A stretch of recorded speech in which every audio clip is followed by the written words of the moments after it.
दोस्तों, जहां रेलवे से करोड़ों लोग रोजाना सफर करते हैं, तमाम इधर से उधर रेलवे का जाल बिछा हुआ है और तमाम लोग इससे रेलवे सफर करने का ये कारण है कि दूर का सफर रेलवे से बहुत सुरक्षित होता है और रेलवे का किराया भी बहुत कम लगता है।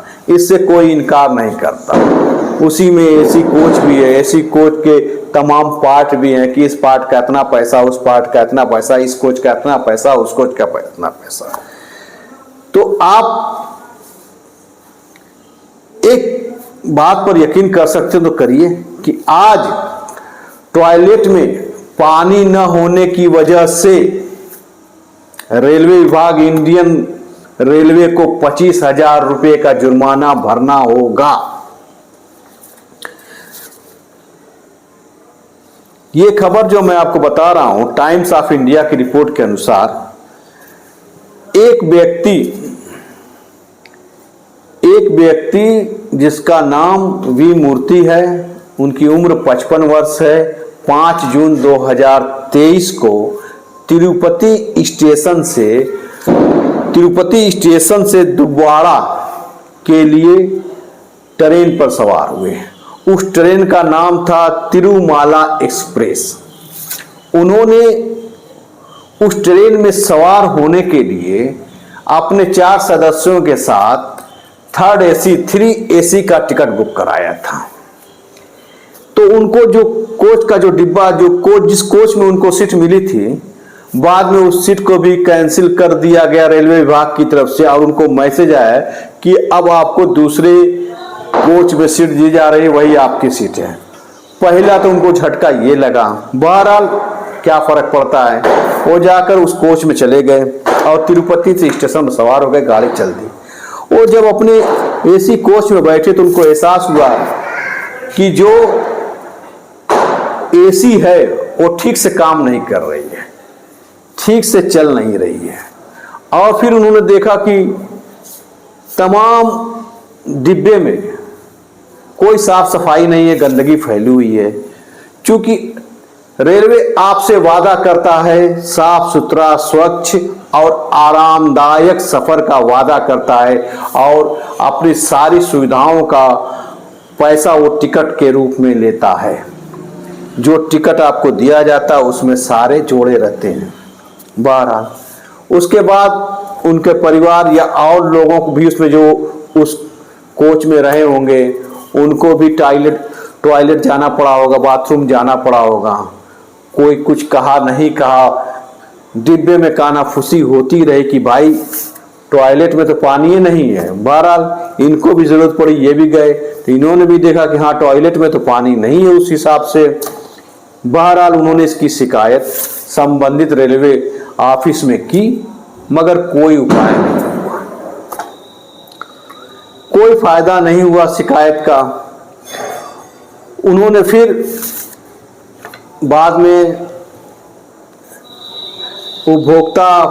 जिला उपभोक्ता फोरम का दरवाजा खटखटाया और अपनी बात रखी और रेलवे विभाग को नोटिस गया। रेलवे विभाग भी विपक्ष बनकर पहुंची और तमाम जिला बहस हुई। रेलवे विभाग ने इनकी बातों से इनकार करते हुए कहा कि वी मूर्ति सरासर झूठ बोल रहे हैं। इन्होंने उस एसी कोच का भरपूर आरामदायक सफर का लाभ उठाते हुए अपने परिवार के साथ अपने गंतव्य स्थान पर पहुंचे, जहां जाना चाहते थे सकुशल पहुंचे। और जहां तक बात है टॉयलेट के पानी की, तो उस पानी को तुरंत देखा गया, उसमें कर्मचारी को जो भेजा गया तो वहां पे एयरलॉक की वजह से ये सुविधा नहीं उपलब्ध हो पा रही थी, काम ठीक नहीं हो पा रहा था। तो कोर्ट ने कहा कि यानी कि आप बिना कुछ चेक किए ही, बिना सिस्टम को सही किए ही गाड़ी को चला देते हैं, दौड़ा देते हैं। लंबा सफर, उसमें कब क्या किसको जरूरत पड़ जाए, जो आपकी मूलभूत सुविधाएं हैं वो तो आपको देना आपकी सेवा है। और अगर आप अपनी सेवा से मुकरते हैं या किए हुए वादे से मुकरते हैं, जो सेवा आपको देनी चाहिए वो सेवा उपलब्ध नहीं है, तो फिर आप पेनाल्टी के हकदार बनते हैं। तो कोर्ट ने उन पर 25,000 का जुर्माना लगाया है जो यात्री को देना होगा, प्लस जो कोर्ट खर्च आदि है अलग से 5,000 रुपये भी यात्री को देने होंगे। तो इस तरह रेलवे विभाग को 30,000 रुपये उस यात्री को देने पड़ेंगे। तो शिकायत की न सुनवाई होने पर हमारे देश में कोर्ट है, कानून है, अगर समय से फैसला हो जाए तो लोग इस पे आगे बढ़ें। क्योंकि समय से फैसले नहीं होते हैं, इसीलिए लोग हिम्मत नहीं जुटा पाते, वरना रोजाना या आए दिन रेलवे स्टेशन पर या रेलवे संबंधित बहुत सी गड़बड़ियां हैं, लेकिन लोग मन मार के रह जाते हैं कि क्या फ़ायदा, दौड़ना धूपना पड़ेगा, पता नहीं कुछ होगा कि नहीं होगा।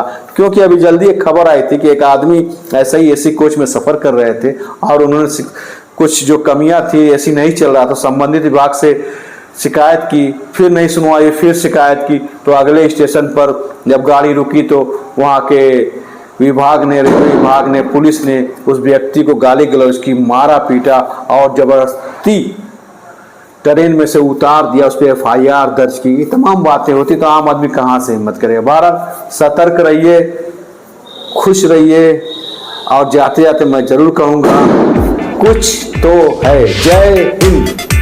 Thank you.